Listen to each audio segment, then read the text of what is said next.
90 रोटी कौन बनाता है? और मम्मी क्या करती है? मम्मी को दिखता नहीं है? शिरगुल जनसेवा समिति केवल एक सामाजिक संस्था नहीं बल्कि उन लोगों के लिए संबल है जिनकी जिंदगी संघर्षों के बोझ तले दब चुकी होती है। नर सेवा ही नारायण सेवा समिति ने एक बार फिर साबित किया कि सच्ची भक्ति शब्दों में नहीं कर्मों में दिखाई देती है। इसी भावना का जीवंत चेहरा है समिति के सचिव राजेंद्र सूद, जिनके लिए सेवा कोई औपचारिक जिम्मेदारी नहीं बल्कि आत्मिक कर्तव्य है। पच्छाद उपमंडल के नार्ग क्षेत्र में रहने वाला एक परिवार, दृष्टिहीन मां, सांस की गंभीर बीमारी से पीड़ित वृद्ध पिता और उनका 8 वर्षीय मासूम बच्चा बिना किसी सहारे के जिंदगी की जंग लड़ रहा था। जब ये पीड़ा शिरगुल जनसेवा समिति तक पहुंची तो सहायता तुरंत आगे बढ़ी।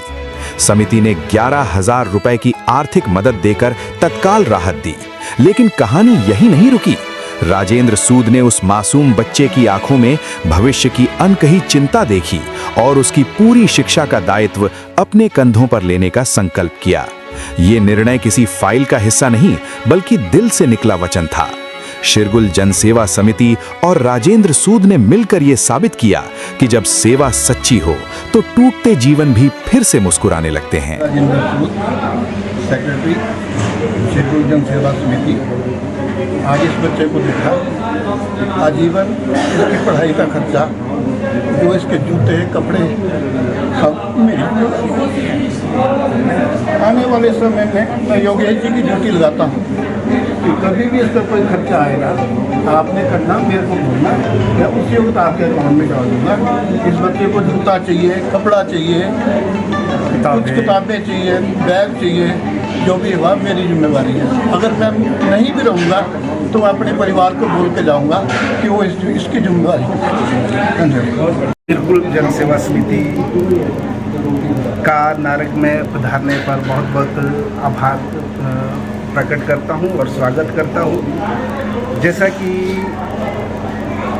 मैं भी इस शिरगुल जनसेवा समिति में लगभग पिछले 7-8 महीने से जुड़ा हुआ हूँ और मैंने देखा है ये जगह जगह पर जहाँ पर भी किसी भी तरीके की कोई जो समस्याएं लोगों को है उसको जो इनका आइडेंटिफाई करने का जो तरीका है, क्योंकि देखिए हम यहाँ के स्थायी निवासी हैं और ये काम कर रहे थे तो हमारे यहाँ पता नहीं लगा कि ये मकान बना रहे हैं। ये मेरे को बहुत अच्छी जो लगी कि इन्होंने यहाँ आइडेंटिफाई किया और इनकी जो है एक मदद की।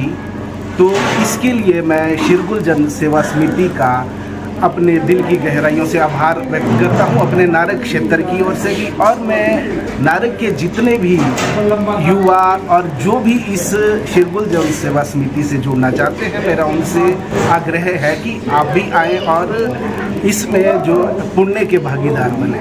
और ख़ास करके मेरा सूद साहब से सूद साहब का धन्यवाद करता हूं कि इन्होंने इस बच्चे को देखा और इस बच्चे की जो एजुकेशन के लिए है वो खर्चा देने के लिए आजीवन जो है यहाँ पर कहा, इनके लिए सूद साहब का मैं धन्यवाद करता हूँ और महाराज जी का धन्यवाद करता हूँ कि जिन्होंने हमारे सबको इस रास्ते पर चलने के लिए एक प्रेरणा दी और एक रास्ता दिखाया। धन्यवाद।